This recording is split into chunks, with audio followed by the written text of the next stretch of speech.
Je suis extrêmement riche. Mais je ne suis pas riche de zéro sur mon compte bancaire. C'est mon parcours qui fait ma richesse. D'où j'étais, où je suis aujourd'hui et le prix que j'ai payé sur cette route. C'est ça la vraie richesse. Ce qui est possible pour les uns l'est pour tous. Moi, j'ai vécu 16 ans en Iran. Je suis venu en France avec les armes et les outils que j'avais. J'ai construit la vie que j'ai aujourd'hui. Le travail, les sacrifices, la persévérance, la vision et la patience surtout. Pourquoi toi, tu pourrais pas le faire? Pour quelle raison? Si ce n'est que tu es le plus grand obstacle à toi-même. Toi et ta tête. On a tous des projets, des rêves. On peut partir de rien et accomplir certaines choses. La victoire réside aussi dans des petites choses. Les petits accomplissements, empilés les uns sur les autres qui peuvent former des grandes victoires. Et c'est comme ça que les opportunités s'ouvrent à toi. Qu'est-ce qu'on fait avec ça? C'est ça qui est important. Bonjour et bienvenue dans le podcast Le Déclic. J'espère que vous allez bien aujourd'hui en très bonne compagnie avec mon ami Ehsan. Ehsan, plus connu sous le pseudo Ehsan NFC également. Comment tu vas? Ça va, super. Ça me fait très plaisir de t'avoir ici. Plaisir partagé, merci pour l'invitation. Depuis le temps qu'on en parle de cet épisode, depuis le temps qu'on doit le faire, un parcours juste dingue, je vais rapidement te présenter. C'est un sacré parcours que tu as là. Je prends mon souffle. On ne peut pas s'intéresser au sport et au bodybuilding sans avoir déjà entendu parler de toi, sans avoir déjà vu une de tes vidéos. Tu as participé à la transformation du bodybuilding en France. Tu l'as démocratisé, mais tu lui as aussi donné un autre niveau, une autre vision. Tu es le fondateur de la méthode NFC, tu es préparateur physique, mais au-delà de ça, tu es surtout un entrepreneur aux multicasquettes. On va en parler aujourd'hui avec de nombreux projets. Tu as des clients que tu as pu transformer et suivre à travers le monde. Tu as pu accompagner des athlètes jusqu'au podium des plus grandes compétitions internationales, avec qui tu as fait des choses encore jamais vues en France en suivant tout ça, en faisant des documentaires que tu as filmés et publiés sur ta chaîne YouTube, te rendant vraiment omniprésent dans l'industrie du sport. Tu as créé la marque de vêtements Vrai Garçon, autour de laquelle tu es en train de construire un véritable gamme autour de France, autour du sport, et autour de différents éléments dont on parlera aujourd'hui. Tu ouvres très prochainement également une salle de sport dans le 16e arrondissement. C'est un bel accomplissement, on en parlera également. Tu as une marque de compléments alimentaires premium en cours de préparation. Sans oublier, tu es une personnalité suivie par plus d'1 million d'abonnés, une véritable inspiration pour de nombreuses personnes, un leader dans ton domaine avec des concepts novateurs qui cassent les codes dans une industrie qui était un petit peu poussiéreuse ou en tout cas galvaudée. Le plus beau dans tout ça, c'est que tu restes digne, tu restes aligné à tes valeurs, tu es parti de rien, qui plus est. Je te connais également dans un cadre plus personnel depuis un certain temps et je ne peux que confirmer tout ce qui a été dit ici et ça me fait extrêmement plaisir pour toutes ces raisons de t'avoir avec moi pour cet épisode parce qu'en plus de ça, tu as une réelle authenticité et on va essayer de décortiquer ce parcours juste dingue pour le mettre en lumière et j'espère inspirer bon nombre de personnes qui sont là. Merci, Alec. J'avais jamais vu ça comme ça. En tout cas, ça me fait énormément plaisir d'être là, d'autant plus que c'est mon premier podcast depuis que je me suis présenté aux gens sur les réseaux sociaux. Et c'est un honneur pour moi de le faire avec toi, une personne pour qui j'ai énormément d'affection et d'admiration. Merci, je te retourne le compliment. Rentrons dans le vif du sujet, avant toute chose, c'est quoi NFC? Alors, NFC, ça veut dire beaucoup parce qu'on a créé énormément de choses autour, mais en même temps, ça veut absolument rien dire parce que quand j'ai ouvert ma première boutique de nutrition en France, il y a 8 ans, je pensais déjà à créer plusieurs choses autour de ça et je me disais un jour, je vais avoir un holding pour remonter tout ça et il fallait trouver un nom pour ça et je me suis dit NFC, National Fitness Company. Ok.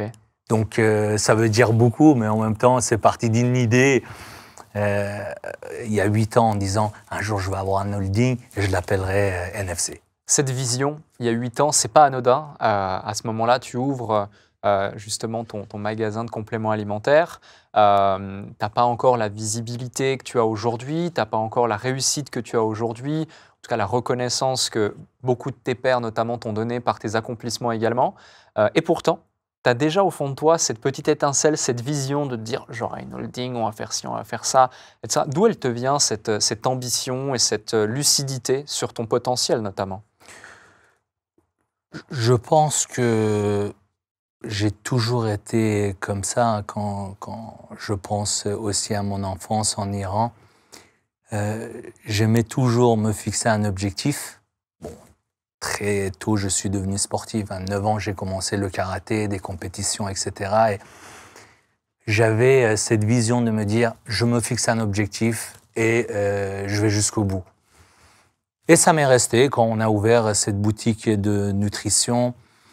Je me disais, OK, on va ouvrir une boutique. Je suis passionné par le sport. On va créer des compléments alimentaires. On va vendre ça partout en France. Pourquoi pas à l'international? Des rêves qui étaient fondés sur rien.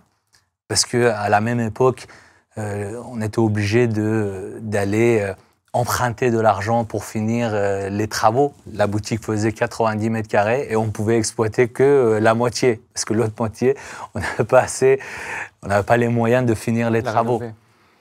Donc c'était des rêves qui étaient peut-être fondés sur rien. Ils n'étaient pas logiques, mais ils étaient là. Ils étaient importants pour moi. Comment on fait pour penser grand, penser que tout est possible quand on n'a rien? Je te pose cette question parce que beaucoup de personnes aujourd'hui sont des éternels insatisfaits, pensent qu'ils seront quand ils auront et ne commencent pas à vouloir changer qui ils sont pour faire et ensuite avoir. Or là, tu évoques clairement le fait que tu es dans ce magasin, il fait 90 mètres carrés, vous avez pu transformer que la moitié parce que vous n'avez pas les sous pour transformer l'autre moitié. Je me souviens même que tu racontes dans une anecdote où vous aviez des pots de protéines vides pour remplir les étagères parce que vous n'aviez pas forcément la possibilité de les avoir pleins, tout simplement. Et pourtant, il y a cette énergie, il y a cette envie, il y a cette vision et il y a cette flamme à l'intérieur qui fait que tu te lèves le matin, tous les matins, avec cette même conviction du potentiel que vous avez. C'est drôle que tu parles de ça. Quand on a ouvert la boutique, tu sais, dans le commerce, quand tu as une boutique plein, compléments alimentaires ou autre, ça donne envie d'acheter. Et nous, on n'avait pas assez de fonds pour pouvoir remplir la boutique. Donc, à cette époque, quand on faisait des commandes auprès des différentes marques, on leur demandait « Est-ce que vous avez des pots vides ?» Donc, les pots vides, on les mettait dans le fond, les pots remplis devant pour donner cette impression que la boutique est remplie. Et ça a très bien marché. Alors, c'est intéressant ce que tu évoques. Je pense que c'est parce qu'on se concentre beaucoup sur les choses qu'on n'a pas. On pense toujours à l'objectif, à là où on veut aller, et on oublie le chemin qui a été parcouru. Moi, j'ai vécu 16 ans en Iran. Je suis arrivé en France à l'âge de 16 ans. Et mon parcours, mon histoire m'a prouvé de manière réaliste que tout est possible. On peut partir de rien et accomplir certaines choses. Mais il faut être aussi conscient que l'accomplissement, la victoire se réside aussi dans des petites choses. Les petites victoires, les petits accomplissements, empilés les uns sur les autres qui peuvent former des grandes victoires. Donc j'avais ça en moi et je me suis dit, oui, pourquoi pas? Pourquoi pas? Je rêvais d'avoir une boutique de nutrition, je l'ai aujourd'hui. Pourquoi pas un jour ma marque de compléments alimentaires? Pourquoi pas? Pourquoi pas moi? C'est possible. Ce qui est possible pour les uns l'est pour tous. Sachant que dans l'environnement que j'ai grandi, en Iran, en France, où rien ne pouvait présager un avenir, j'avais réussi quand même à avancer. Et ça me donnait de la force, de l'inspiration pour la suite. Tu l'évoques justement, remontant aux origines, remontant à cette enfance qui est... finalement, tu grandis en Iran, dans un contexte difficile, marqué par la guerre notamment. Qu'est-ce que tu retiens de cette époque? Dans quelle mesure ça te forge ce caractère et cette envie que tu as aujourd'hui? Qu'est-ce que je me rappelle de cette époque? La pauvreté. Je regardais autour de moi, rien ne pouvait présager un avenir. Ma mère qui était toujours inquiète, ses inquiétudes étaient fondées. Mais bon, c'est à l'époque, si tu veux, c'était... je me disais, hein, pas que la guerre s'est terminée quand j'avais 5 ans, mais même si la guerre s'est terminée, la situation a continué à être difficile. À cette époque, j'étais souvent triste, frappé par la pauvreté, etc. Mais aujourd'hui, avec le recul, je me dis, mais quelle chance, quelle vie magnifique j'ai eue, parce que toutes ces difficultés ont fait de moi l'homme que je suis aujourd'hui. Est-ce qu'il y a un moment en particulier où tu as un déclic ou alors ça t'a forgé qui aujourd'hui influence tes choix, influence tes décisions au quotidien? Je pense que ce qui nous inspire, ce qui nous influence vraiment, c'est notre histoire. On cherche souvent l'inspiration, la motivation auprès des autres. Mais la vraie inspiration se réside en nous-mêmes. Tu regardes ton histoire, tu es né en Iran, sans espoir. La vie fait que tu arrives en France, tu as d'autres opportunités, tu accomplis, tu avances, et tu te dis, mais tout est possible. La vie, elle est incroyable. La vie, elle est incroyable, mais il faut croire, faut pas perdre l'espoir, et surtout, faut pas écouter ceux qui te disent que ce n'est pas possible. Donc oui, moi, j'ai toujours été inspiré par mon histoire. Je me suis jamais comparé à qui que ce soit. On part pas tous du même endroit, de même éducation, de même pays, de même famille. On n'a pas tous les mêmes armes et outils. Et c'est pourquoi c'est important d'aller chercher la force dans son cœur, dans son histoire. Je sais que ton grand-père a été une grande inspiration pour toi. Est-ce qu'il y a une leçon, est-ce qu'il y a un élément, une anecdote qu'il t'a donné et qui t'accompagne encore aujourd'hui? Ah, énormément, énormément. Mon père, si tu veux, c'est une famille nombreuse. Ils sont 10 et ils vivaient dans un studio à la campagne. Et nous, on n'habitait pas très loin, mais on allait souvent rendre visite à mes parents. Et moi, j'étais le petit-fils préféré de mon grand-père. Donc, je travaillais souvent avec lui. Son métier était de vendre des fruits et légumes aux nomades qui s'installaient autour de notre campagne, en fait, selon les saisons. Donc, il fallait se réveiller tôt, aller chercher des herbes ou des fruits pour ensuite aller les vendre. Mais il y a des matins où je détestais de me réveiller. Il y a un herbe qui pousse en altitude et lui, il avait un mulet. C'est un mulet qu'on appelle. Ouais. Et apparemment, cette herbe leur donne de la force. Et ils travaillent mieux après. Il fallait chercher cette herbe-là en altitude. Et moi, je détestais de faire ça. Il me réveillait tout le temps à 5h, 6h du matin pour l'accompagner. Et je pense que ma première leçon était à ce moment-là parce que, arrivé au pied de montagne, je regardais la montagne, je me disais, mais qu'est-ce que c'est loin. Et comme j'étais un enfant agile, sportif, je me disais, attends, mais comment je peux monter la montagne sans me fatiguer, sans tomber, sans trébucher? Comment je peux trouver des raccourcis? Et au moment où j'étais immobile, avec toutes mes interrogations, mon grand-père était déjà parti, était bien loin.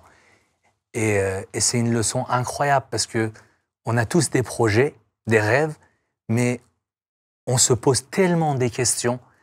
Et au moment que nous, on est immobile à se poser toutes ces questions, souvent inutiles, toutes ces inquiétudes pour lesquelles elles n'arriveront jamais, et ben d'autres, ils sont en train d'avancer.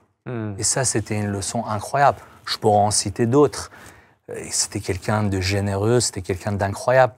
Mais cette leçon-là m'a beaucoup, en tout cas, marqué dans mon parcours d'entrepreneuriat. Tu dis aussi, selon tes mots, que ta maman passait beaucoup de temps avec toi, et que malgré la pauvreté, elle rendait ton enfance encore plus heureuse. Comment elle faisait pour t'apporter cette lumière dans un milieu finalement qui était assez sombre par la difficulté dans laquelle tu as grandi au départ?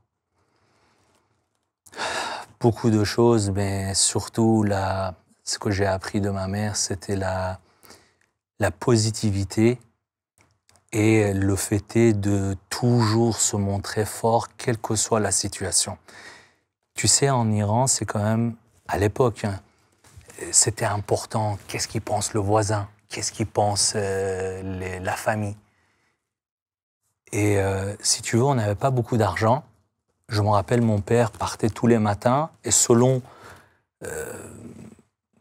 ses revenus de hier, il mettait un peu d'argent sur la télé. Et ma mère avait la responsabilité de faire les courses et faire à manger avec ce budget-là qui pouvait varier. Parfois, il y avait un peu plus, parfois, il n'y avait rien. Et donc, ma mère, elle faisait à manger. Et comme elle ne pouvait pas se permettre de faire autre chose pour le dîner, on mangeait ce qu'on avait mangé pour le déjeuner, mais elle le décorait. Elle le décorait pour qu'on ait l'impression qu'on mange pas pareil, tu vois. Donc, dans des situations compliquées, elle trouvait toujours la solution pour garder le sourire, pour que nous, on n'ait pas l'impression qu'on n'a pas, qu'on garde la tête haute chez les voisins, chez la famille. Et ça, c'est une leçon incroyable aussi. Ça m'a appris de ne jamais me plaindre. Quelle que soit la situation, je sais qu'on peut garder le sourire et on peut continuer à se battre. On n'a pas besoin de montrer ses faiblesses aux autres. Jamais. Jamais, jamais. Cette belle leçon justement que tu partages ici et que tu partages dans ton quotidien également, dans ta création de contenu, dans tout ce que tu fais, ces valeurs, elles te suivent et elles font le message que tu véhicules au quotidien. Ensuite, tu arrives en France. Et en France, c'est pas forcément des débuts faciles non plus. Tu arrives vers 16-17 ans. Mm-hmm. À ce moment-là, c'est quoi le plus grand choc que tu as vécu en arrivant ici? L'image que j'avais de la France et ce que j'ai vu, en soi, c'était exactement la même chose. Mais si tu veux, quand mon père a quitté l'Iran, 3 ans après, on a pu le rejoindre. Et quand mon père a été régularisé en France et il a lancé les démarches pour nous faire venir, on savait qu'on allait partir en France. C'était une question de temps, le temps que les papiers se fassent. Et moi, je rêvais tous les jours. J'imaginais la France tous les jours. Surtout que j'avais un prof d'histoire qui était fasciné par l'histoire de France. Il m'avait donné un livre sur la Révolution française. Et moi, je suis tombé amoureux de la langue française avec un mot, le mot révolution. Tu sais, il m'a dit ça, c'était traduit en persan. Il m'a dit ça, c'est un livre sur la Révolution française. Et en iranien, il me disait, on appelle ça la révolution. Je dis, répète, la révolution. Je suis tombé amoureux de ce mot-là. Je dis, mais quelle langue incroyable. Est-ce qu'un jour, je vais pouvoir parler cette langue-là? Donc, je m'excuse pour ceux qui nous regardent. Je fais plein de fautes, le, la, un, une. Mais j'ai vraiment l'intention de m'améliorer sur cette langue tous les jours. Je suis vraiment amoureux de cette langue, de la culture française. Donc, je connaissais, j'avais commencé à me renseigner. Et tous les jours, je m'imaginais en train de marcher à Paris, la Tour Eiffel, la Seine, etc. Et quand on vient en France, je vois que tout est tel que j'imaginais. Des belles voitures, des belles boutiques, des belles filles. Mais rien ne m'appartient. Et comment c'est triste. En Iran, on n'avait pas ça, en fait. On n'avait pas vu tout ça. Et quand tu ne vois pas, quand les yeux ne voient pas, le cœur ne veut pas. Mais quand tu vois, tu as envie. Pourquoi pas ça? Pourquoi je ne peux pas avoir ça? Pourquoi pas moi? Je veux aussi cette voiture. Je veux aussi une copine comme ça. Tu sais, c'est avec ta mentalité. Et c'était triste. Et je me disais, au final, j'aurais aimé rester en Iran. Donc c'était un choc assez terrible, quoi. Et en plus, on arrive en France, on est dans un foyer pendant 3-4 mois, avec d'autres familles, pas du tout la même culture. On ne parle pas français. Donc, tu laisses ton pays, ta famille, et tu te retrouves dans une situation là.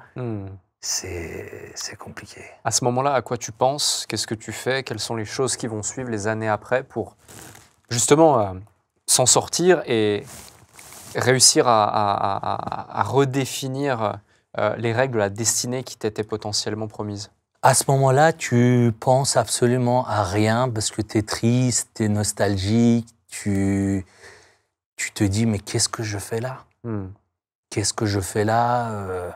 Comment les choses vont se dérouler? Donc finalement, tu es plus occupé à penser à survivre que penser à avoir des ambitions, des rêves, etc. C'est ça que tu es en train de... Exactement. Ouais. Après, tu sais, à 16 ans, tu as déjà des amis, tu as commencé à vivre réellement. Ouais. Et tu sais que c'est terminé. Plus de famille, plus d'amis, dans un nouveau pays. Et t'es pas à Paris, hein, tu es à Melun, dans le 77. Et tu parles pas français, tu connais rien de ce pays. C'est beau, mais il n'y a rien qui t'appartient. Donc, il n'y a rien qui peut te rendre heureux. Donc, tu es triste, tu es dans tes pensées. Et voilà, on est resté 3-4 mois dans ce foyer avant qu'ils nous trouvent un HLM où on a emménagé avec ma famille. On est resté pendant 15 ans. Et justement, durant ces 15 années, à quel moment tu vas avoir le ou les déclics pour te dire, OK, je vais entreprendre, comment tu fais pour avoir les premiers fonds pour pouvoir te lancer? Parce qu'aujourd'hui, on raconte l'histoire et on voit Ehsan qui brille finalement. Mais je sais à quel point entreprendre, c'est compliqué, entreprendre, c'est difficile, c'est pas facile, c'est pas rapide.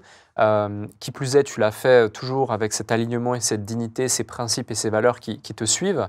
Et tu as démarré de zéro, voire même en dessous de zéro. C'est quoi vraiment les prémices, le début? Comment tu vas chercher ces premiers fonds? Comment tu vas lancer ce premier business? Et comment ça se passe au départ? Alors, sachant que je viens en France à 16 ans, mais déjà à 16 ans, j'avais un passé sportif. Ouais. J'avais grandi dans une éducation forte, une éducation iranienne, notamment avec mon grand-père, beaucoup avec ma maman. Donc, j'avais ça en moi quand même quand je suis venu en France et la situation n'a pas pu vraiment... Ça m'a impacté un petit peu, mais au fond de moi, j'avais cette fondation qui était solide. Je me rappelle que au bout de 3-4 mois, quand ils nous ont donné justement l'appartement, ils nous ont donné un rendez-vous à toutes les familles où il fallait chercher des meubles. L'appartement était vide. Ils ont dit, tel jour, telle heure, vous y allez, vous choisissez des meubles. En fait, c'était des gens qui faisaient des dons, des affaires qu'ils n'utilisaient pas, hein, des lits, des tables, etc.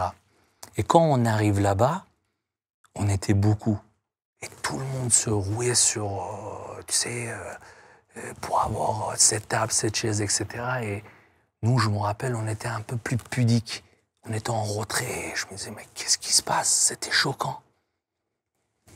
Et là, la dame, la responsable qui était là, a dit, je ne sais pas qu'est-ce qui s'est passé. Bon, la pauvre, elle était là peut-être depuis ce matin, elle n'en pouvait plus. En même temps, les autres, ils se jetaient sur les affaires, mais ils n'avaient rien. C'était pas par plaisir, c'était par besoin. Et la dame, elle dit que la France n'est pas une vache à lait. C'est comme ça qu'on dit. Moi, je ne comprends pas, mais mon père, pudique qu'il est, il est devenu instantanément triste. Et en rentrant à la maison, ma mère, elle lui dit, mais qu'est-ce qui s'est passé? Qu'est-ce qu'elle a dit, la dame? Et mon père nous a traduit la définition. Et tu sais, Alec, à ce moment-là, aussi triste qu'elle soit cette parole, parce que nous, on est venus en France parce qu'on était obligés. Mon père est réfugié politique. Si on pouvait, on serait resté en Iran. On n'est pas venu en France par plaisir. C'était par une obligation.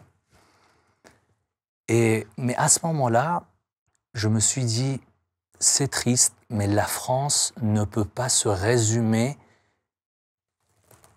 dans cette dame assise derrière son bureau. Ça ne peut pas être ça, la France. Et je pense que ça venait aussi de ma maman. Le fait est de toujours positiver, quelle que soit la situation, de se dire c'est pas grave, je ne veux pas m'attarder sur ça et je regarde quand même le côté positif.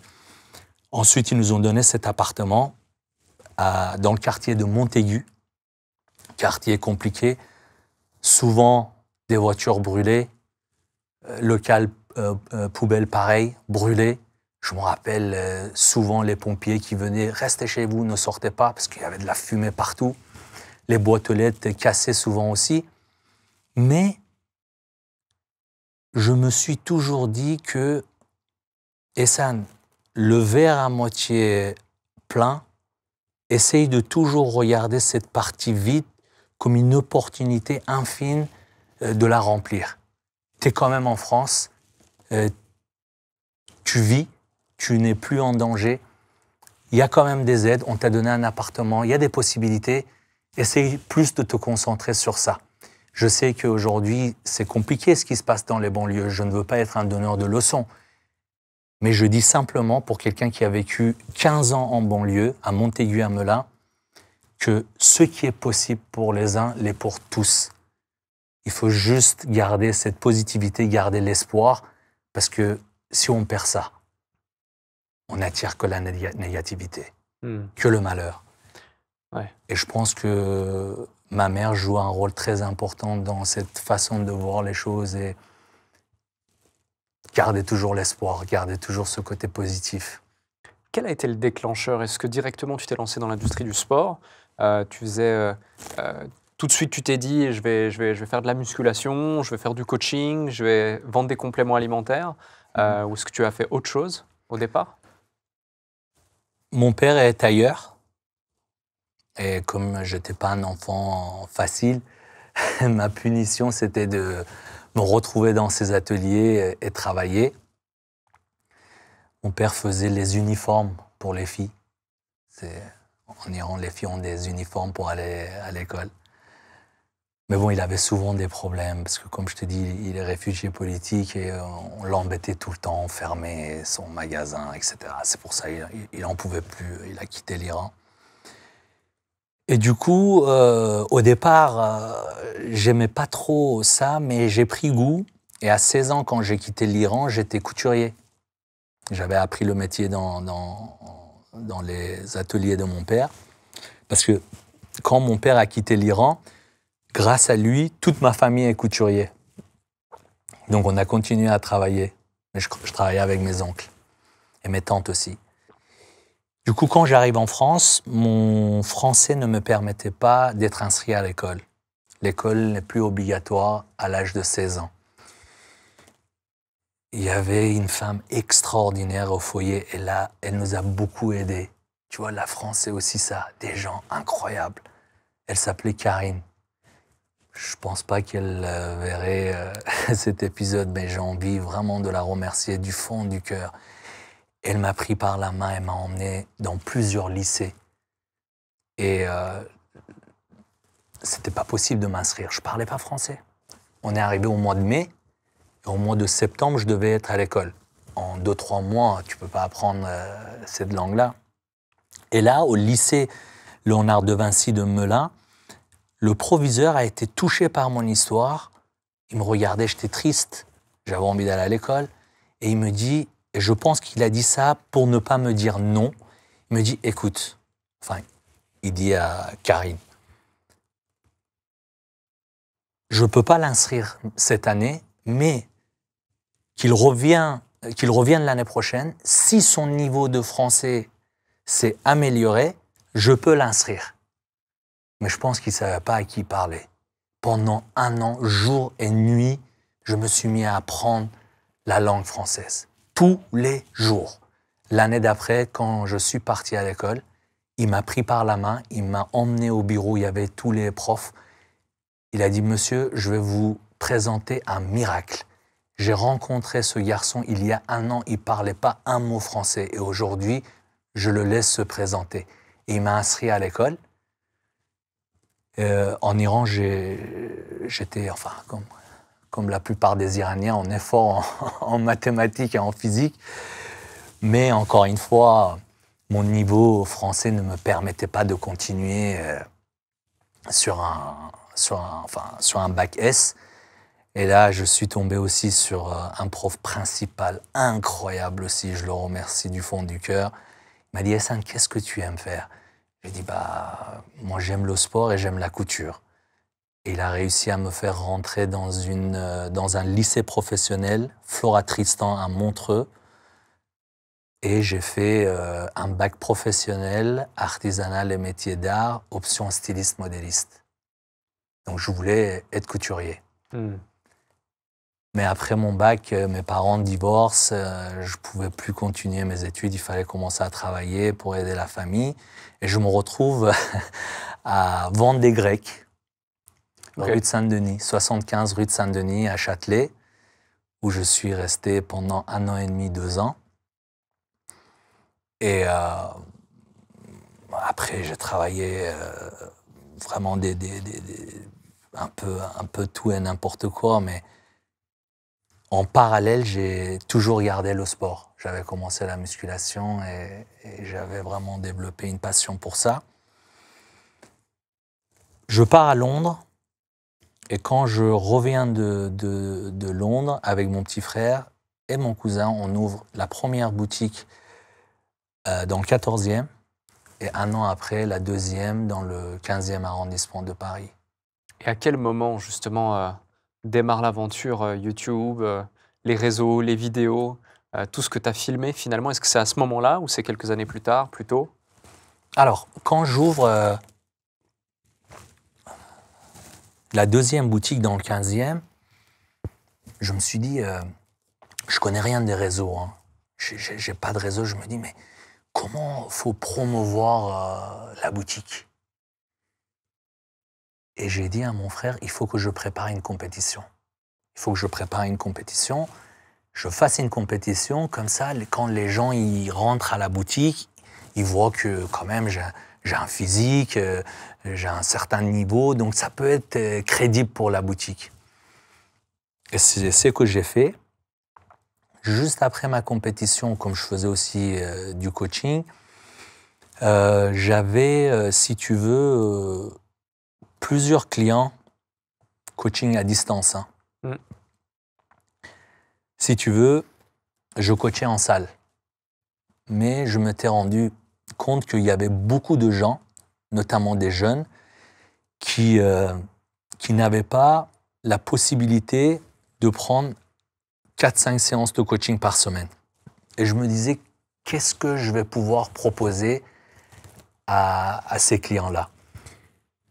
Ce que j'avais fait, c'est que je proposais un programme d'entraînement et alimentation, plus 3 séances de coaching en salle pour les initier au programme que j'ai fait. Et ensuite, ils continuent à suivre le programme tout seul, en totale autonomie. Et comme j'étais tout le temps en boutique, chaque semaine, ils venaient, ils enlevaient le t-shirt et je faisais le bilan. J'avais pas de réseau ni rien. Et ça a vraiment marché. Ça a vraiment marché. Et parmi tous ces gens que je coachais, j'avais repéré 15 gars qui avaient vraiment une très bonne génétique et surtout une belle évolution. Et on s'est fixé un objectif de compétition. Je me suis dit, bon, ça serait bien aussi, ça peut aider la boutique, etc. À ce moment-là, j'ai un ami qui lance sa chaîne YouTube, Aizod, il était avec moi à Dubaï en plus il y a quelques jours. Il me dit, Hassan, est-ce que tu veux bien faire quelques épisodes avec moi? Bon, à l'époque, je préparais toujours cette compétition, j'étais en forme. Et je dis, pourquoi pas? Je fais quelques vidéos avec lui et il me dit, Hassan, tu sais que les gens, ils t'apprécient dans les commentaires. Je dis, ah bon, comment on lit les commentaires?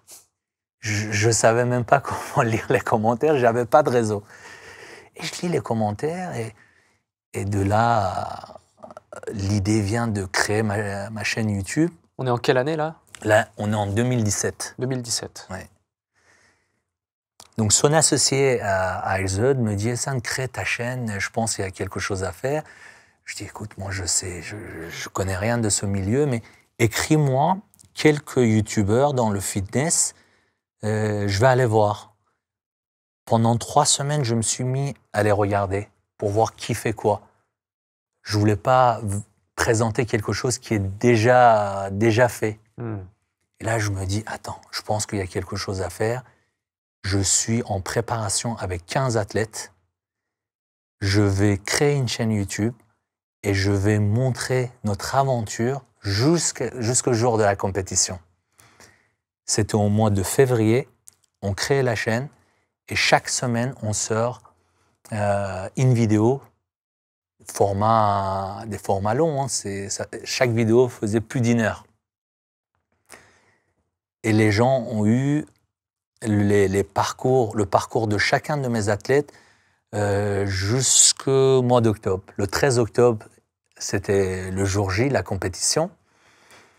On arrive à Musclemania et là, on voit que c'est noir du monde. Moi, je ne savais pas encore qu'avec YouTube, ça prend de l'ampleur, les gens vont commencer à te connaître, à te suivre, etc. J'étais tellement concentré sur la préparation. Et là, on arrive, il y avait tellement de monde, même les organisateurs étaient choqués. C'était la première année où ils voyaient autant de monde. Tout le monde était venu nous voir. Les gens, ils suivaient notre parcours depuis quelques mois. Et ce jour-là, 13 ou 15 athlètes, on remporte plus de 20 médailles, dont le trophée du meilleur coach. Et à partir de là, je pense que tout a explosé sur les réseaux sociaux. Donc c'est parti vraiment d'une idée comme ça et ça a pris. Et justement, tu dis tout a explosé sur les réseaux et c'est vrai que moi c'est plus ou moins dans ces années-là justement que je t'ai découvert également à travers de tes vidéos. Qu'est-ce qui se passe ensuite? Parce que c'est pas anodin déjà, tu étais le seul. Et à ce jour, j'en connais pas d'autres qui ont refait ça, prendre 10, 15 athlètes, les suivre, tout filmer, tout publier, tout montrer, jusqu'à même la compétition. Et c'est vrai qu'à chaque fois, tu disais à la fin de chaque vidéo, on se retrouve à telle date, tel endroit pour la compétition. Et là, tu as tout le monde qui est venu, effectivement. Tu dis que ça s'accélère. Dans quelle mesure ça s'accélère? Ça s'accélère dans la mesure que, en termes de visibilité, en termes de nombre d'abonnés, le site de coaching, quand les gens t'arrêtent dans la rue,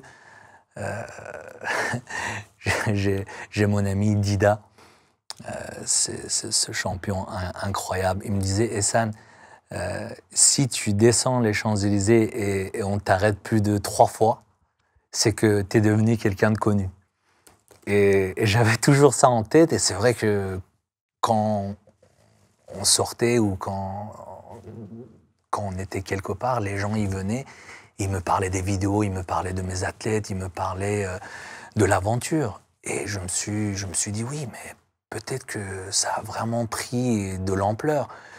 Mais j'étais tellement détaché de ça, j'avais tellement pas l'habitude de ça, que je prenais pas vraiment ça à cœur.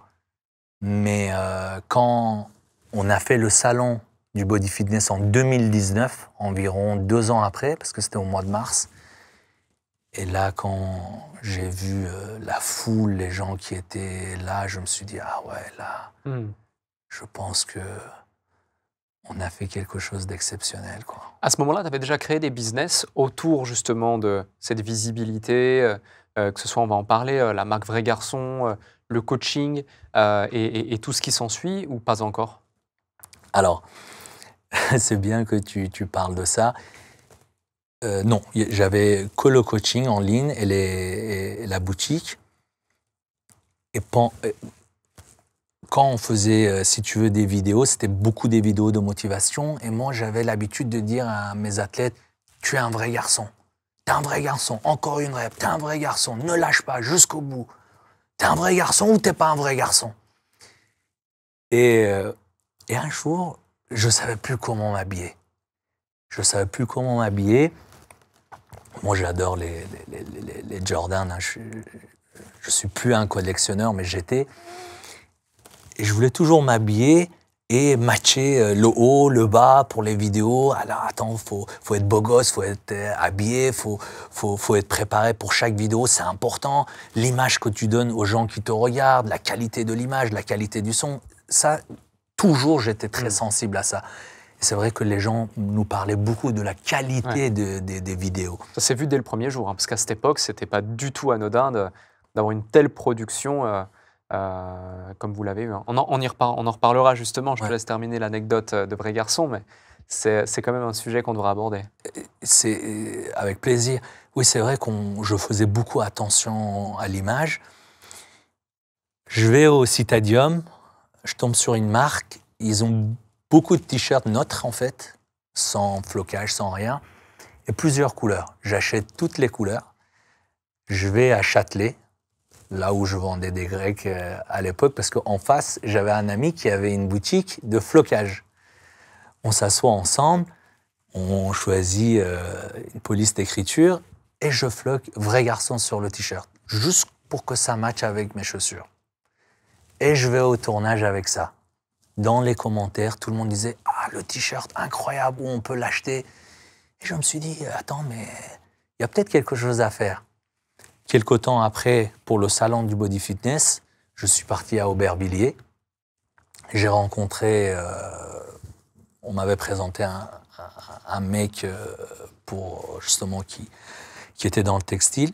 Je vais le voir, je lui dis oui, je veux 5000 t-shirts, Vrai Garçon, pour telle date. Il me dit non, moi c'est minimum 10 000 ou 15 000, ça vaut pas le coup. En plus, 5000, ça coûte cher parce que tu veux 5000, mais 4 couleurs.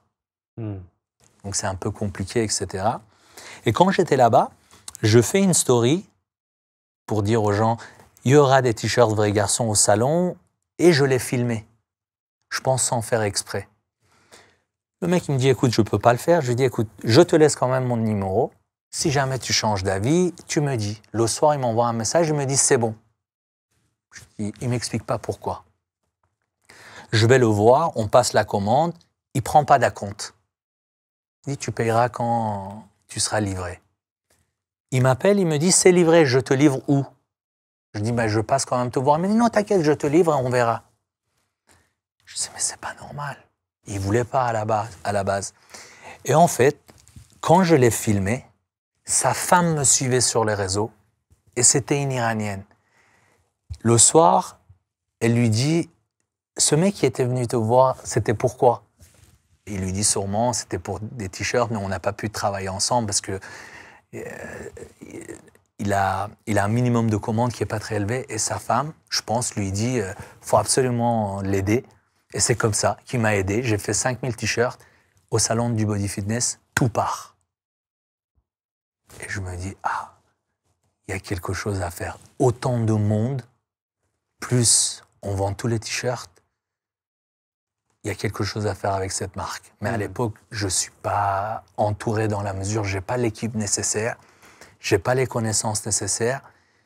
Et je l'ai rangé dans un coin de ma tête et je l'ai ressorti quand j'étais un peu plus structuré dans mon business. Et c'est comme ça que, si tu veux, la marque est devenue celle qu'elle est aujourd'hui. Justement, il y a un sujet avec la marque, c'est que tu l'as évoqué indirectement dans les vidéos, mais dans la marque, c'est pareil. C'est ce souci du détail, cette volonté de faire les choses bien. Ne rien sortir tant que ce n'est pas parfait. Je ne sais pas si le terme parfait est approprié, parce qu'on dit souvent qu'il ne faut pas chercher la perfection dans l'entrepreneuriat, mais en tout cas, quelque chose dont on est fier et qu'on est prêt à montrer au monde.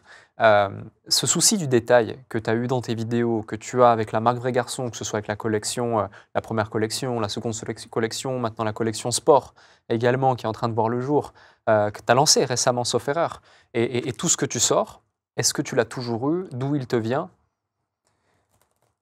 Tu sais, Alex, c'est une question de respect. On parlait des vidéos. Aujourd'hui, il y a des milliers de contenus de fitness. Quand une personne te consacre du temps et qu'elle regarde ta vidéo, la moindre des choses, c'est de lui présenter un contenu de qualité, déjà sur ce que tu dis, ce que tu montres, une belle qualité d'image, une belle qualité de son, tu es propre sur toi, tu es respectueux. C'est ta façon de remercier la personne qui te consacre du temps, qui te regarde. C'est pas rien, ça. Pareil pour les vêtements. Tu sais, moi, quand je travaille avec, quand je discute avec mon équipe de marketing, avec les fournisseurs, j'ai montré dans mes vidéos quand je pars au Portugal et même à l'usine, je les reprends sur là, c'est pas bon, là, ça pointe un petit peu, je prends des épingles, etc.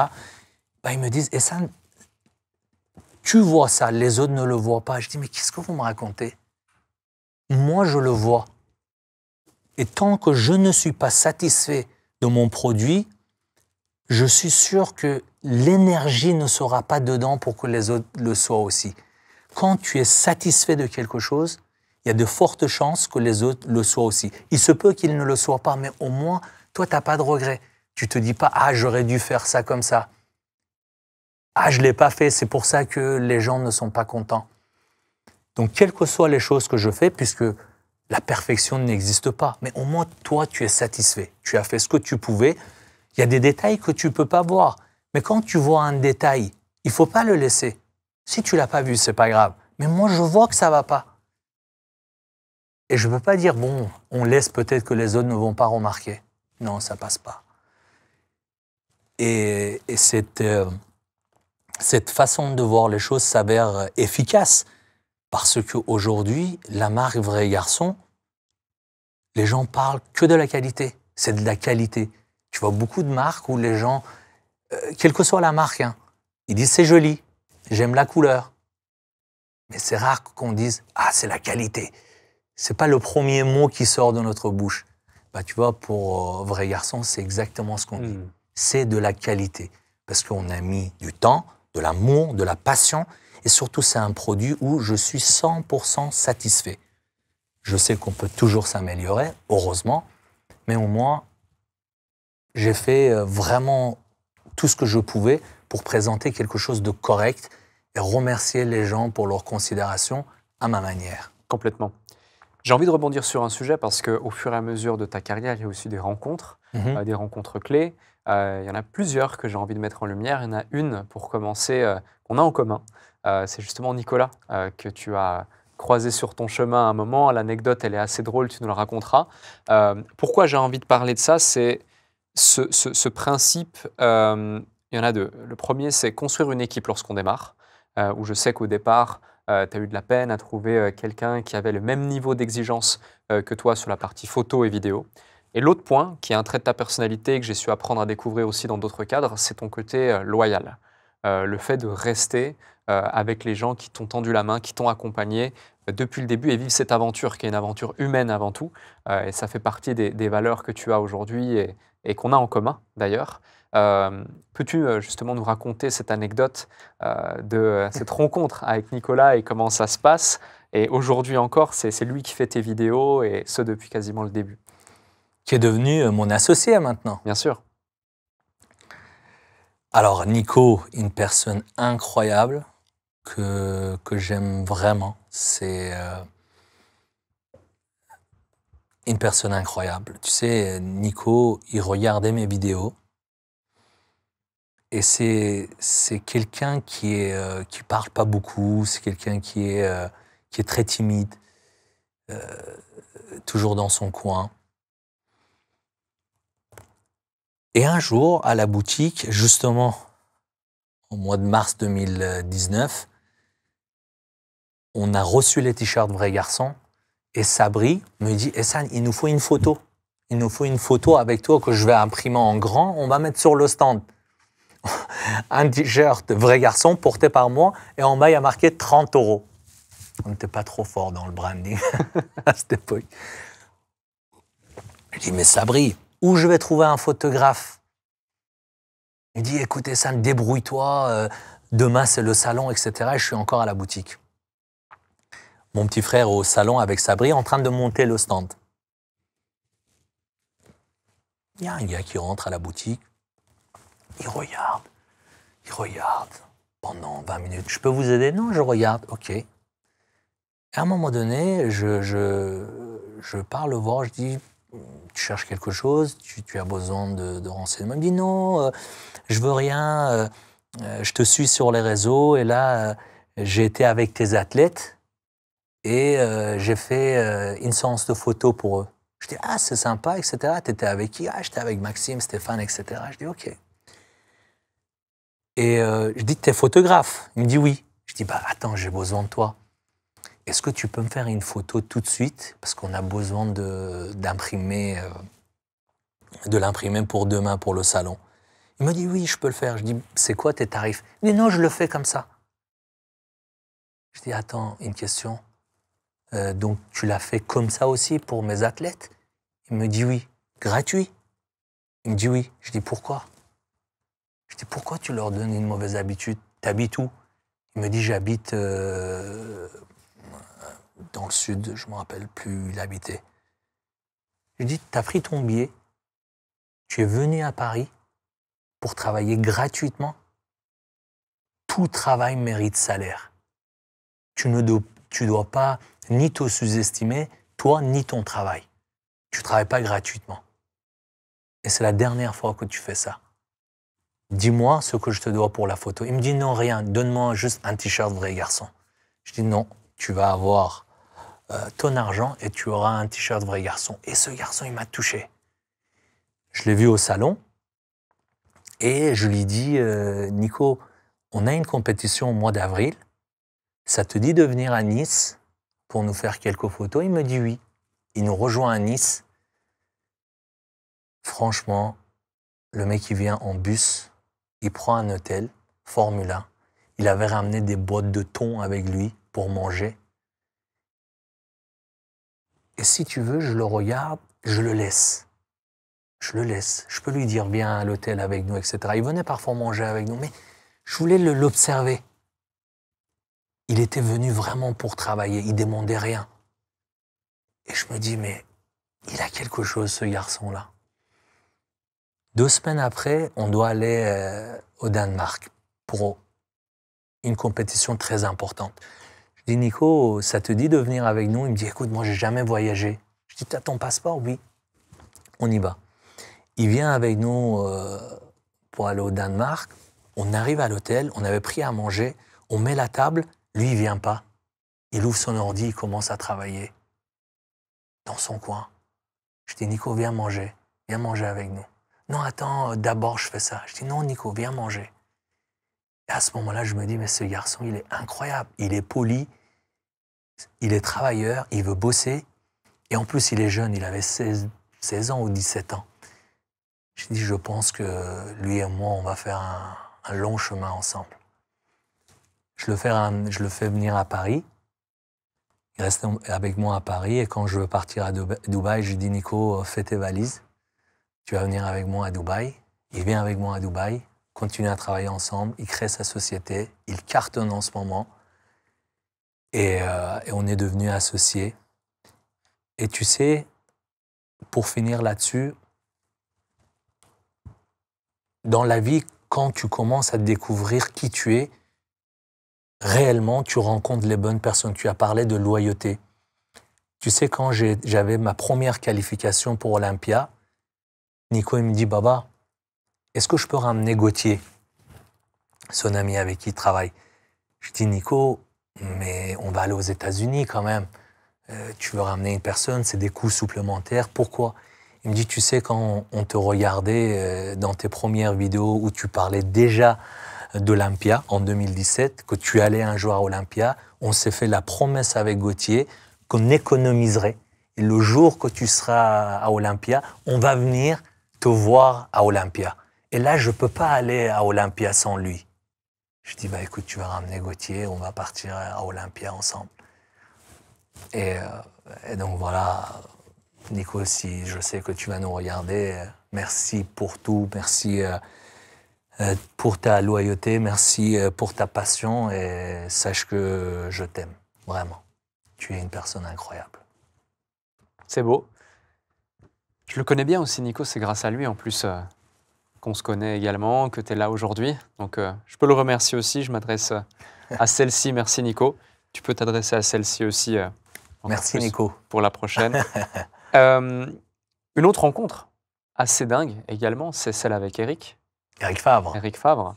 Est-ce que tu peux nous parler de cette aventure dingue qui finalement a en partie, en grande partie, j'imagine, rendu possible toute cette épopée avec ses athlètes, avec ses vidéos et cette aventure qui était assez dingue depuis le début? Alec, la France ne pouvait pas se résumer en cette dame assise derrière son bureau. La France, c'est aussi Eric Favre, qui est un père pour moi, qui me considère comme son fils, avec qui je travaille depuis 2019. La plus belle marque française de compléments alimentaires, avec qui on développe toujours la marque en France et à l'international. Quelqu'un qui m'a fait confiance. C'est aussi ça, la France. Je le rencontre grâce à Sabri. Il avait une compétition à promouvoir et il avait besoin de donner un coup de boost à sa communication. Sabri lui dit, écoute, je connais un mec qui s'appelle Essan, il est suivi beaucoup par des jeunes. Je pense que ça peut être intéressant. Il me donne rendez-vous, on s'est rencontrés à Paris et il m'avait dit, je vais avoir 30 minutes, ne sois pas en retard. J'arrive et on reste 3 heures ensemble. On reste 3 heures ensemble, on discute et on met un partenariat pour promouvoir sa compétition. Et ce que je lui ai dit, il m'a dit, bon, en gros, quelles sont tes conditions? J'ai dit, Eric, je ne peux pas vraiment te parler de mes ambitions ni de mes conditions parce que tu ne sais pas ce que je vaux. Tu sais, les gens... Et c'est pareil, tu sais, quand je fais des entretiens, quand j'ai besoin de travailler avec des prestataires, c'est pas les ambitions, mais tu sais, ils veulent... Ils sollicitent beaucoup de choses, mais tu ne sais pas vraiment leur boulot. Ils sont peu généreux. Ils veulent prendre, mais ils ne veulent pas donner. Tu vois? C'est beaucoup dans les paroles, c'est pas trop dans les actes. Donc je dis, Eric, je sais pas vraiment. Et je me dis, ça se trouve que moi, je vais demander quelque chose, mais par rapport au travail qu'il va voir, peut-être que lui, il imagine à quelque chose de beaucoup plus grand. Peut-être que moi, je me sous-estimerai, en fait, dans ma proposition. Je le laisse lui. Il regarde mon travail, peut-être qu'il va me proposer quelque chose qui serait au-delà de mes espérances. C'est possible. Je dirais qu'écoute, je ne peux pas vraiment poser mes conditions, tu ne sais pas ce que je vaux. Ce que je te propose, c'est qu'on travaille en collaboration pendant 4 mois. À la fin de notre collaboration, si tu es satisfait, à ce moment-là, on en parlera. Il me dit, ça me va. On fait un travail exceptionnel. Vraiment, on promouvoit la compétition. Il y a du monde à Nice et ce jour-là, Eric a eu des problèmes judiciaires. La compétition s'est annulée et Eric s'est retrouvé en prison. Et là, c'était très, très dur. Parce que je croyais tellement dans ce projet, dans cette collaboration. On avait tellement voyagé pendant ces 4 mois avec Eric pour promouvoir la marque, etc., où je laissais la boutique fermée. Donc, des loyers accumulés, pas de clients, la boutique toujours fermée. Et là, on se retrouve dans cette situation. Je me suis dit, ça va être très, très compliqué. Le nouveau PDG de la marque veut cesser toute communication sur bodybuilding. Voilà, c'était leur stratégie. Et moi, si tu veux, dans la boutique, j'avais encore des compléments alimentaires Eric Favre. Et comme j'avais vraiment tissé une vraie amitié avec lui pendant ces 4 mois, on avait voyagé partout, je dis non, moi, je n'arrête pas. Même si vous me fournissez plus de compléments alimentaires, il me reste du stock, les gens ne sont pas censés savoir qu'on n'est plus en contrat, je vais continuer la promotion. Si Eric me fait savoir par le biais de son frère ou son avocat qui veut que j'arrête, j'arrêterai. Mais Eric n'a jamais souhaité que j'arrête. Nous avons continué cette collaboration sans être en contrat avec Eric Favre. Là, vraiment, j'investissais personnellement. Et à cette époque, comme par hasard, on obtient 5 cartes pro d'affilée avec des athlètes, avec des compétitions incroyables. On fait des belles vidéos, les vidéos qui font des centaines de milliers de vues. Dans chaque vidéo, on fait hommage à Eric, à la marque Complément Alimentaire. Les gens oublient cette affaire. C'était juste incroyable. Mais je pense que Eric, là où il était, il voyait tout ça. Et il fait savoir via son frère d'inviter Ehsan à Lyon au bureau et mettez-lui dans le contrat ce qu'il souhaite. Et c'est comme ça qu'on a signé un contrat avec Eric Favre, au-delà de mes espérances, parce que ceux qu'il a mis dans le contrat, jamais j'aurais osé de demander. Jamais. C'est lui qui l'a mis et ça fait plus de 5 ans que ça dure, depuis 2019 maintenant. Selon toi, pour celles et ceux qui nous écoutent, comment on crée des relations à la fois saines, à la fois durables et à la fois dans lesquelles chacune des parties a un réel intérêt de continuer à avancer ensemble? La sincérité. La sincérité, l'authenticité, être soi, être sincère et pas trop parler, rester à sa place. Les gens parlent beaucoup. Il faut rester à sa place. Parfois, tu te retrouves dans des situations où tu es avec des gens plus âgés, plus expérimentés. Et là, tu fais la différence avec ton attitude, avec ton éducation. Tu restes à ta place. Tu montres, tu parles pas. Et c'est comme ça que les opportunités s'ouvrent à toi. Et surtout, tu sais, il y a des relations, les gens ne se rendent pas compte que moi, je peux être correct dans une relation avec toi, par exemple. Mais ce n'est pas parce que je suis correct avec toi que tu n'observes pas mon attitude, mon comportement avec les autres. Ce que je peux faire aux autres, je pourrais potentiellement te le faire à toi. Mais sauf que là, on s'entend bien. Mais si un jour on ne s'entend pas bien, je suis capable de faire la même chose. Eric, quand dans le contrat, il était question de me sponsoriser, je lui dis, Eric, c'est moi et mes athlètes. Ils disent que oui, Ehsan, on comprend, mais si tu veux, tes athlètes, ceux qui les suivent, c'est ceux qui te suivent. C'est toi qui leur as donné de la visibilité.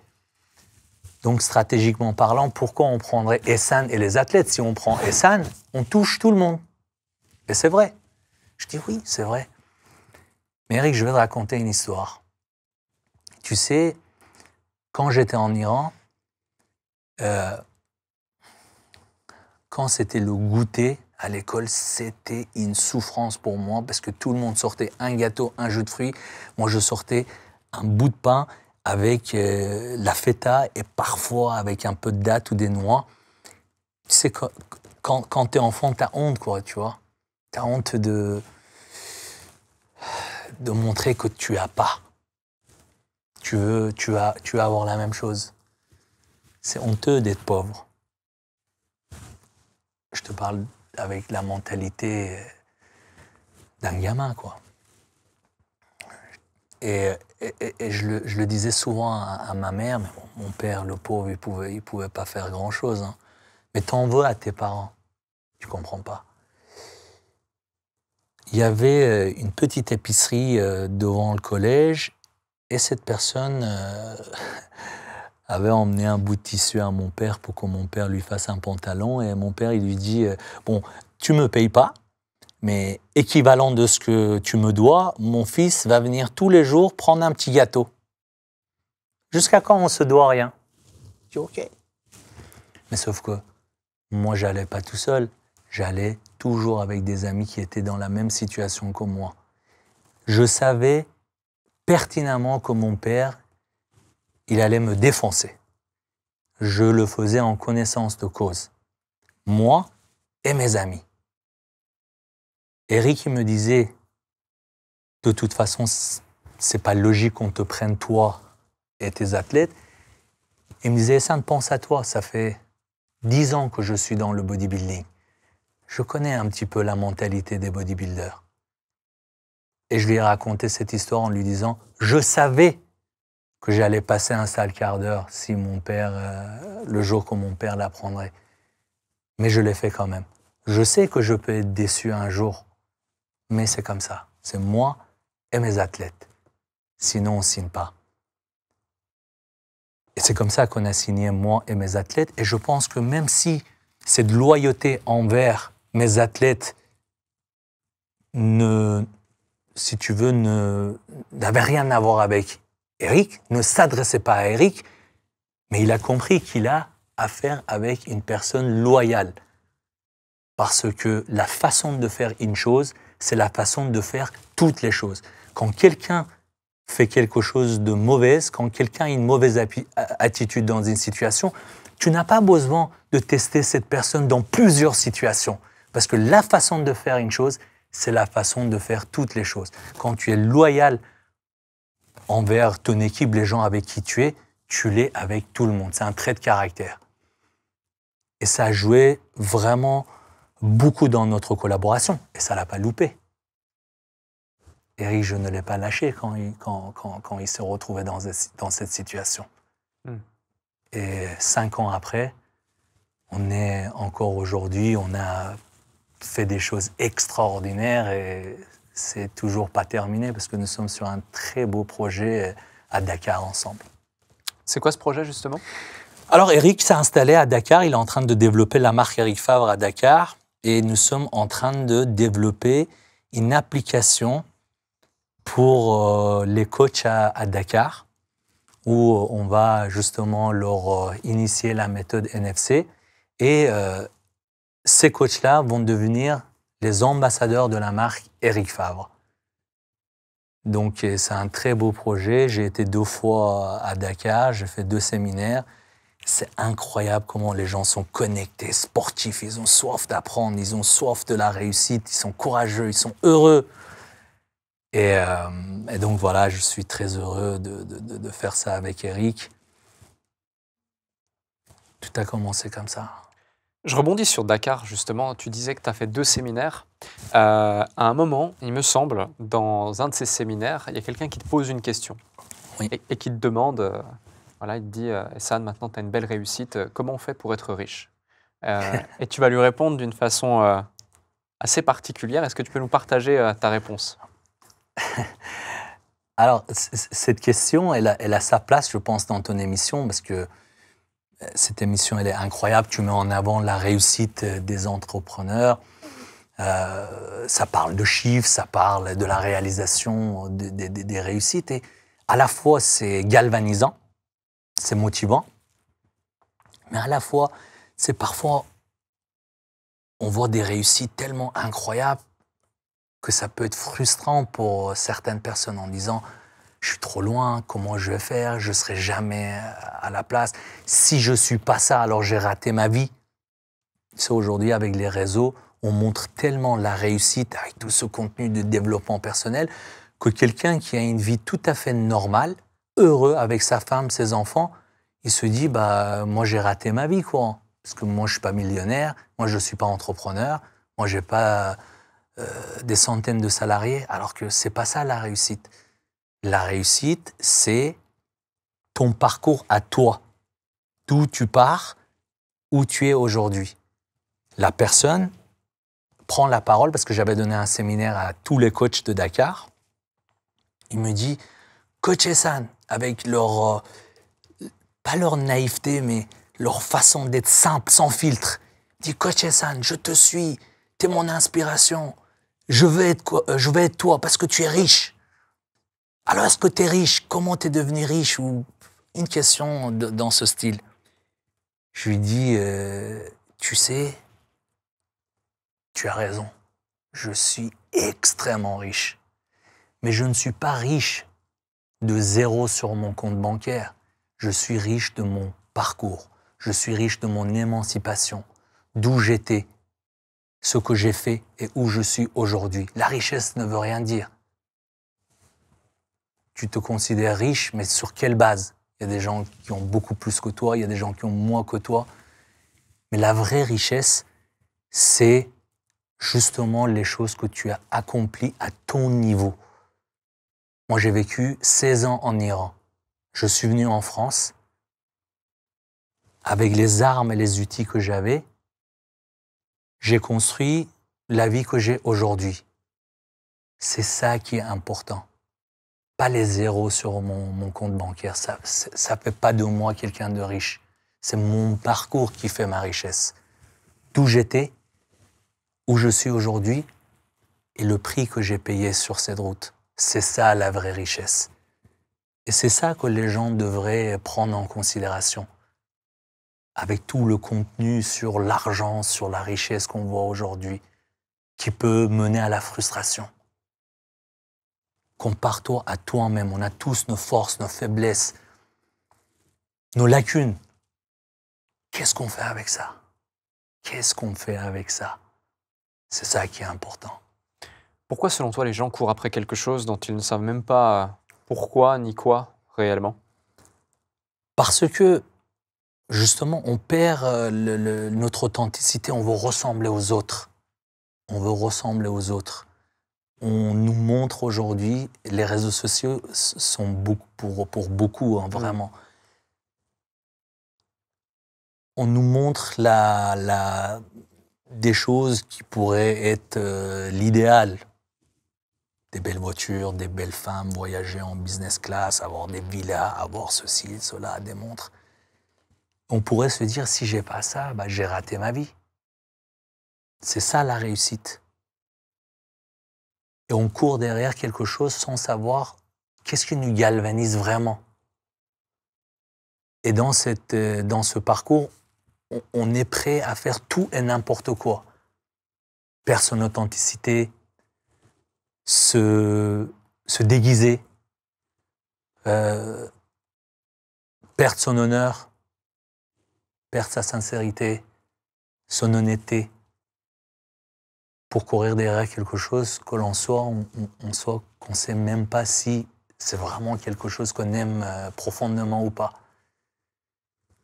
Donc c'est important de prendre du recul par rapport à ça et justement ne se comparer à personne.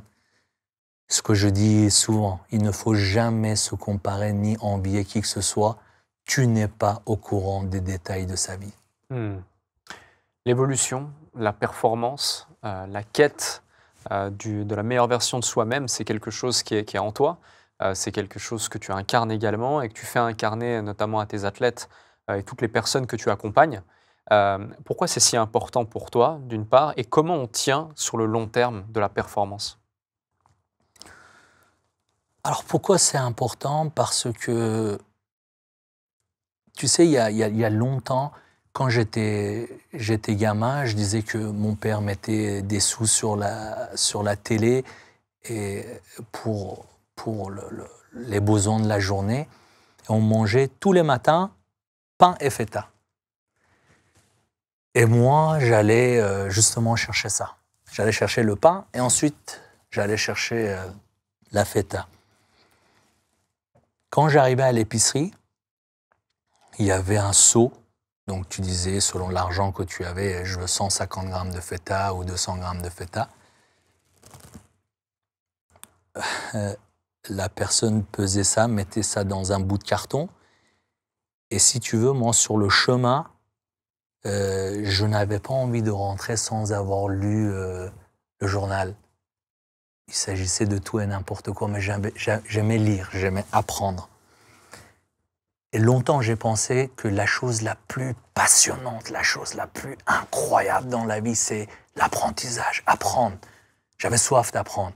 Mais avec le temps, l'expérience, un peu de sagesse aussi, je me suis rendu compte qu'il est vrai que l'apprentissage est quelque chose d'extraordinaire. Mais la transmission de ce qu'on a appris, la transmission de quelque chose qui nous a fait du bien, qui nous a changé en bien, quelque chose qui nous a galvanisé, c'est encore plus importante, encore plus extraordinaire que l'apprentissage.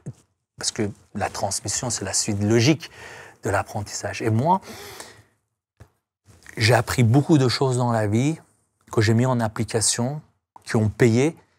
Et j'ai toujours eu la soif de transmettre ces choses-là aux gens qui m'entourent. Ça a marché pour moi, ça va aussi marcher pour vous. Et je pense que c'est ça qui a fait écho sur les réseaux sociaux. Aujourd'hui, les réseaux sociaux sont remplis de contenu, des gens qui parlent super bien. Je ne pense pas en faire partie, parce que moi, je suis pas un narrateur. Comme je dis, je fais plein de fautes quand je parle. Mais j'ai parlé des choses que je connais. Et je continuerai à parler de choses que je connais. Si je pars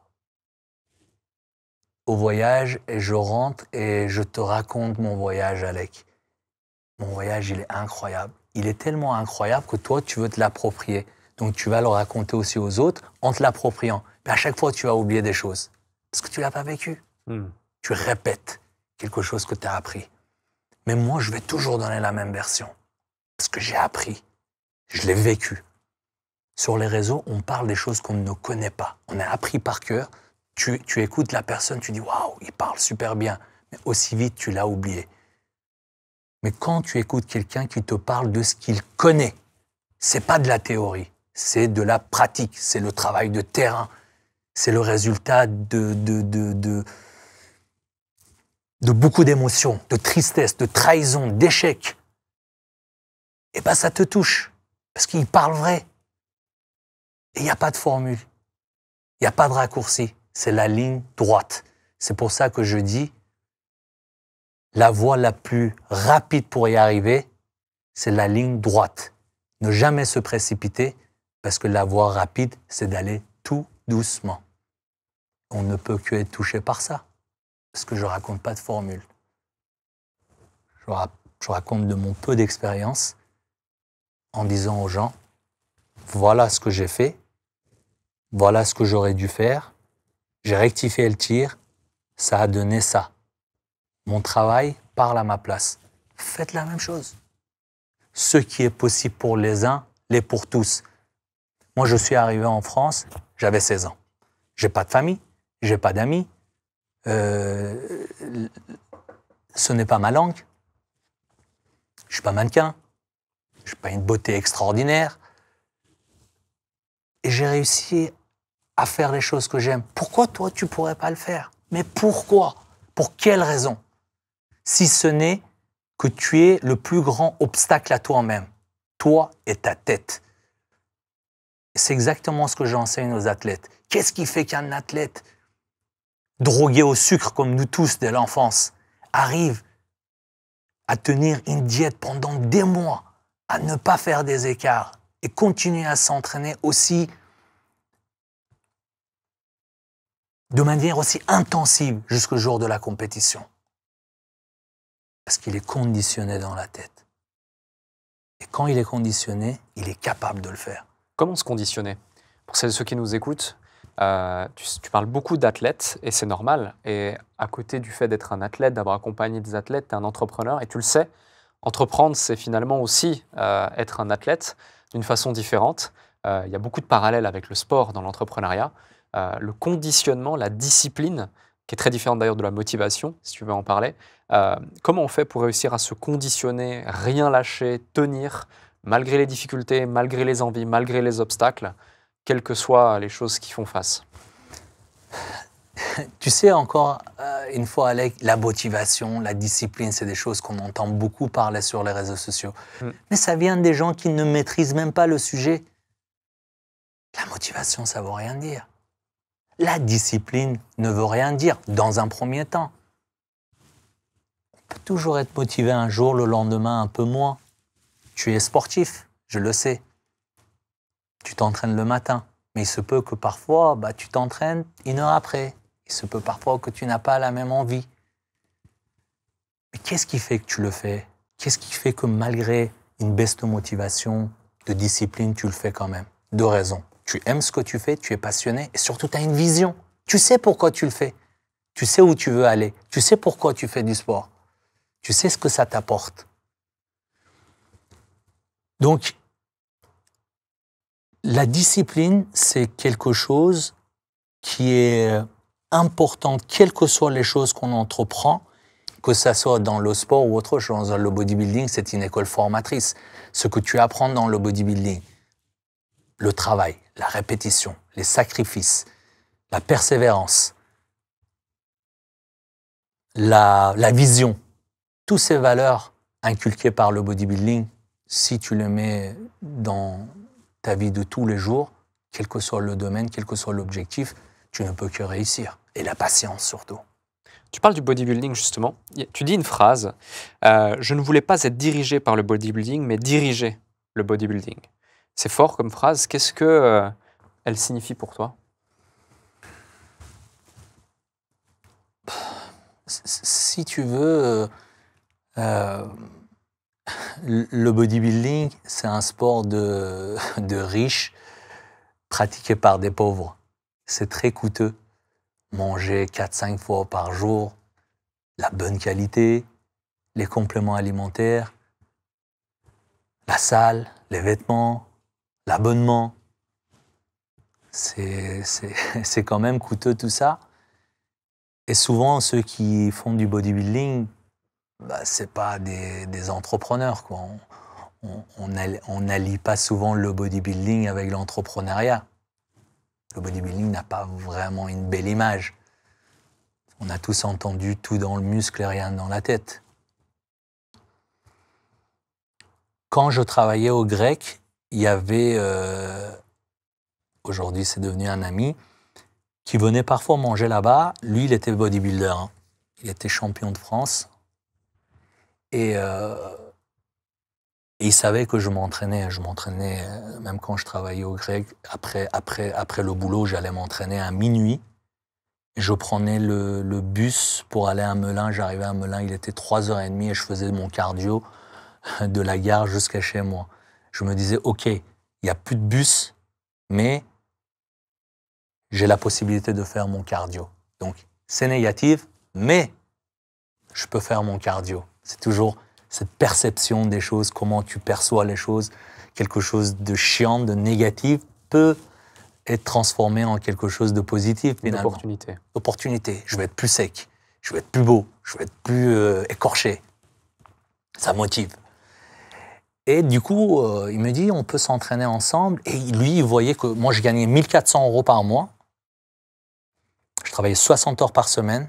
Samedi, j'étais off, donc 6 jours par semaine.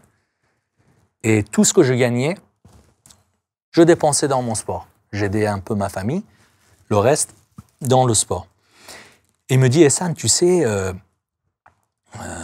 moi, quand je voulais faire le championnat du monde, je voulais être préparé par Edouard Kawak, qui est décédé, paix à son âme. Je suis parti à Nice le voir. Et donc, quand on rentre à la salle, on voit quoi, Edouard Kawak, qu'est-ce qu'il est incroyable. Il va le voir pour lui demander de le préparer.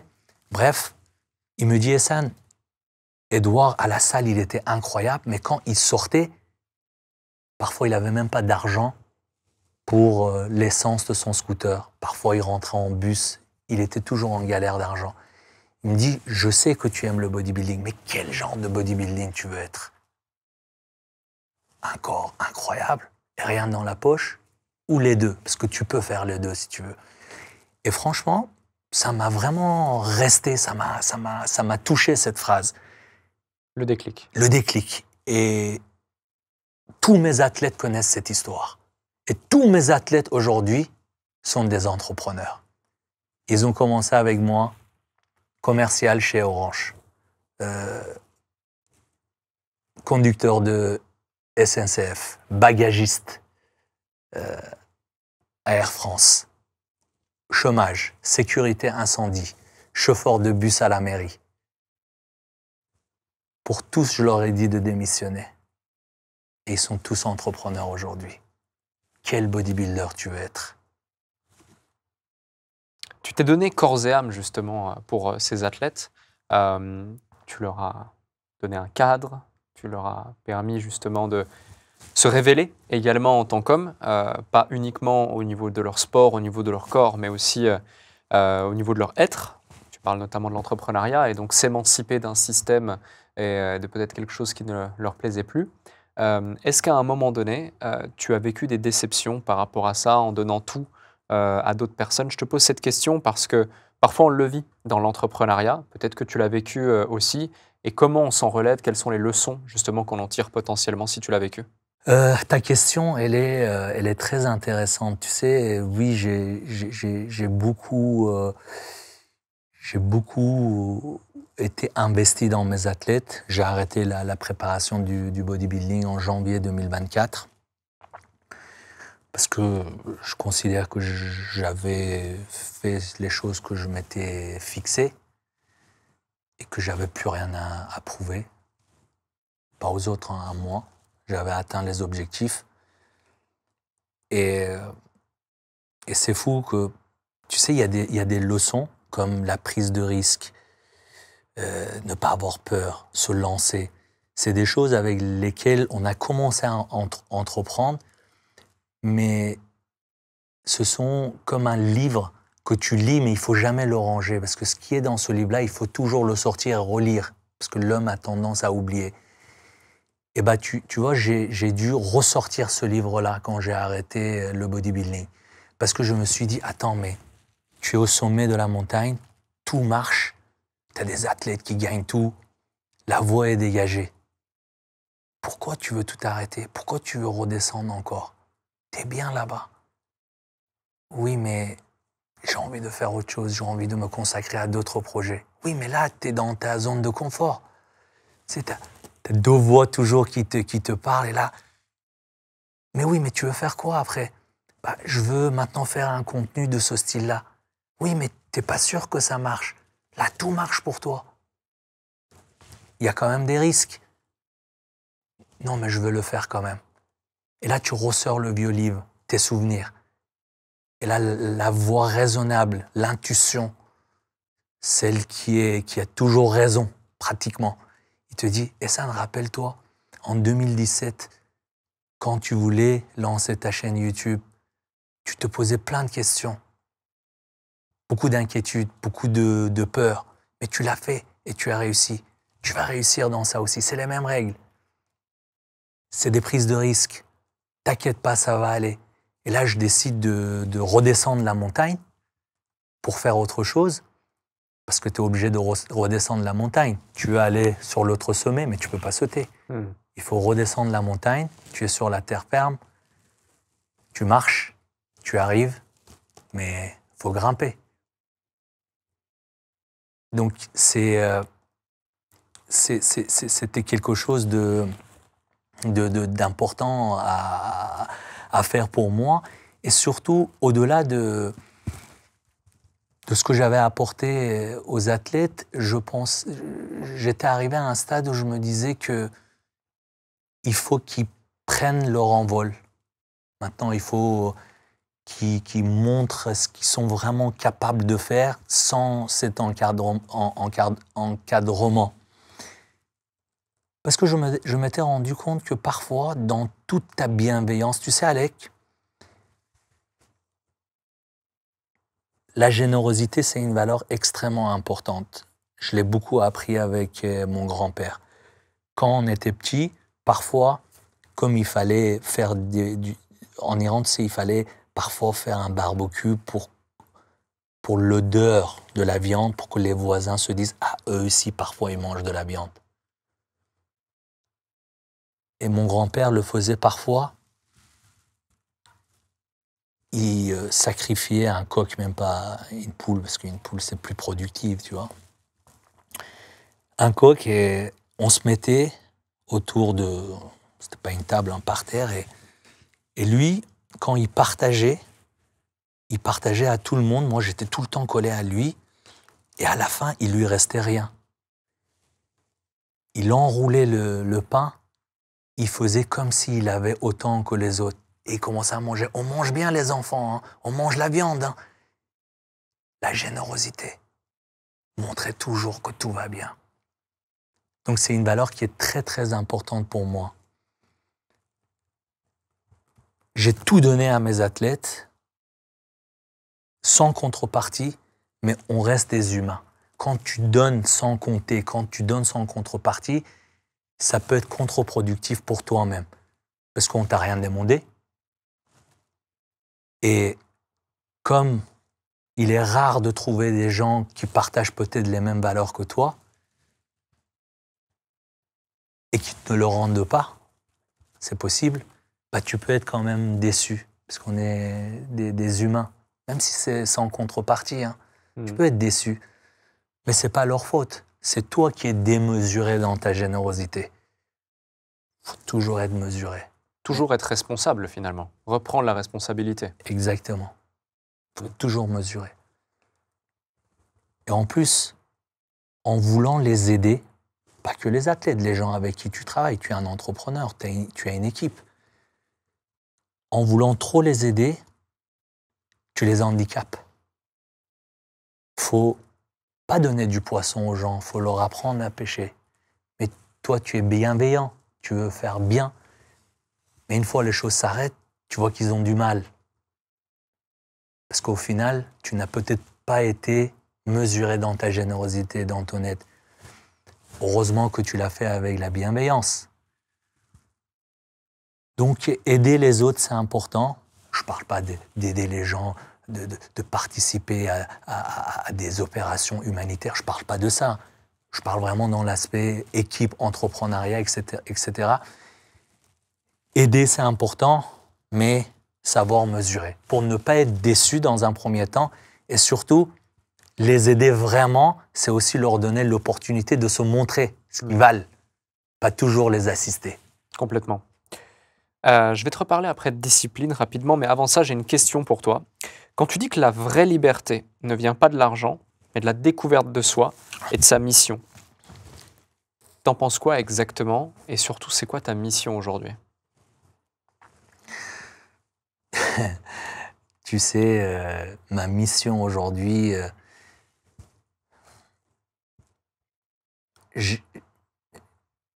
en Iran, j'avais mon meilleur ami qui était incroyable, intelligent. Je travaillais beaucoup avec lui dans les champs de son père. On cueillait des cerises. C'est un travail super difficile. Ça se fait un par un. Parce que cerise sans la tige, tu la vends pas au même prix. Ok. Et c'est un travail très minutieux. Et j'ai beaucoup appris avec lui. Il avait le même âge que moi. Et lui, à l'école, il s'est laissé pousser le boucle. Rien d'incroyable. Mais le proviseur l'embêtait avec ça. Enlève-le. Il dit, mais pourquoi? Je suis un homme, en fait. Ma barre pousse. Peut-être dans un pays islamique comme l'Iran à l'époque, c'est le contraire qui aurait été plus choquant, de raser sa barbe. Et donc, il ne l'a pas fait. Un jour, on était en examen. Moi, j'étais devant, lui, il était derrière. Le proviseur passe, il lui dit « Je t'avais dit de couper ta barbe ou ta moustache, peu importe. » Il dit « Mais monsieur, pourquoi vous m'embêtez? J'ai rien fait de grave. » Et là, il lui a mis une gifle. Je te jure, ça a fait un bruit. Et mon ami s'est levé et il est parti. Il a arrêté l'école. Je ne dis pas que c'est uniquement grâce aux études qu'on peut accomplir des choses. Non, j'en ai pas fait, mais peut-être. Lui, il avait un avenir brillant. Il a quitté l'école et il a continué à travailler avec son père dans les champs. Et je ne sais pas ce qu'il devient aujourd'hui. Pareil pour mes cousins, qui étaient meilleurs que moi à l'école. C'était des enfants moins difficiles. Mais c'est moi qui ai eu la chance de venir en France. Mais pourquoi moi, en fait? Peut-être que ces gens-là méritaient plus.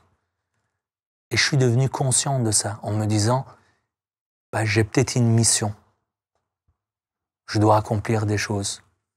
Je dois saisir cette opportunité. C'est la meilleure façon de devenir prétentieux, c'est toujours mettre ta réussite, ton talent à toi-même. Mais en ayant toujours cette humilité de dire peut-être qu'il y a une force, une énergie plus forte que toi qui est là, qui te protège, qui t'a donné certaines capacités. Ça te permet de ne pas devenir égocentrique, de ne pas toujours centrer les choses sur toi-même, de garder la tête sur les épaules. Et je me suis dit, j'ai une capacité à parler avec des gens, j'ai une capacité à les galvaniser, j'ai une capacité à les motiver, les gens m'écoutent, j'ai une capacité à diriger les gens vers des choses positives. Mais peut-être ça, c'est une mission aussi qui m'a été accordée. Donc je la prends à cœur. Donc pour répondre à ta question, je pense que oui, j'ai une mission, c'est de, à travers justement cette visibilité qui m'a été donnée, hein, les gens qui m'écoutent, c'est une responsabilité, c'est de partager mon expérience et dans un monde aussi négatif où il n'y a rien qui va, où les choses sont tellement tristes, emmener une petite couche de positivité, de motivation et de l'espoir. Merci Hassan pour cet échange, pour tout ce qu'on a pu voir. J'ai une dernière question à te poser. Oui. Mais avant ça, comme à chaque fois, si vous avez aimé cette vidéo, eh bien faites-le nous savoir en la partageant, en la likant, en la commentant également. Et si vous étiez présent au format audio, mettez 5 étoiles sur la plateforme de streaming préférée sur laquelle vous nous avez écoutés.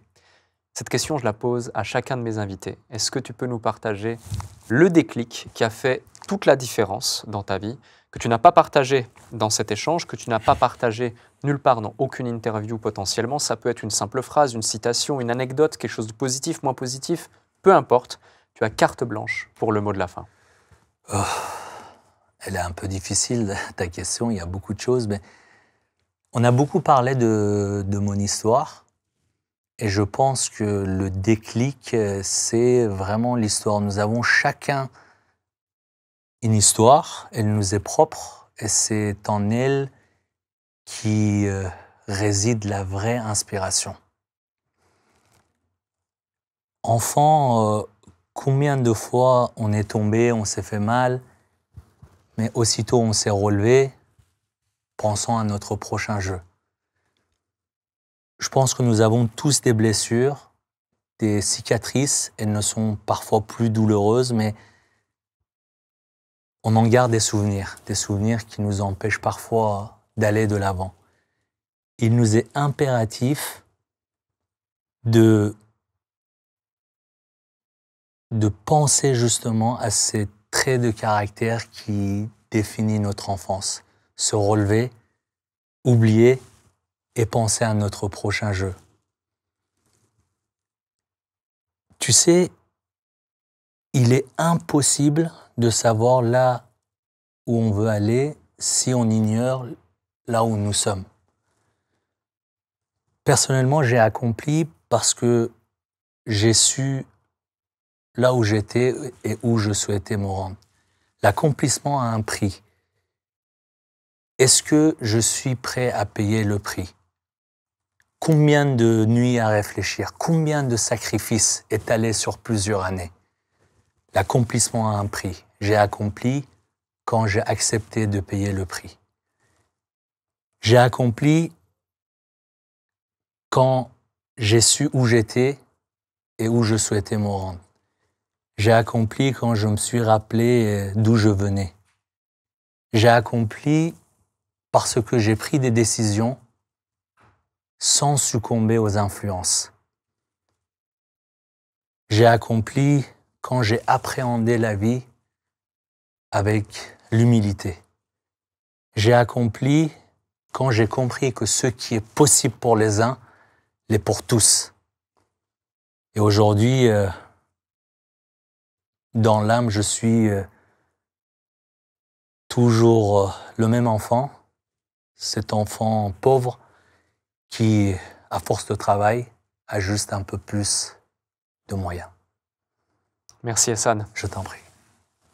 Merci pour cet échange. Merci pour cette invitation. C'est un honneur pour moi que ce soit le premier podcast et que ce soit avec toi. Merci à vous d'avoir regardé ce podcast. Tout ce qui a été dit dans cette vidéo ne sont pas la vérité, mais c'est ma vérité, mon histoire, les choses qui m'ont permis d'apprendre, d'avancer, les échecs qui m'ont appris à grandir. Et finalement, je me rends compte que ce n'est pas vraiment des échecs, parce que l'échec n'existe pas.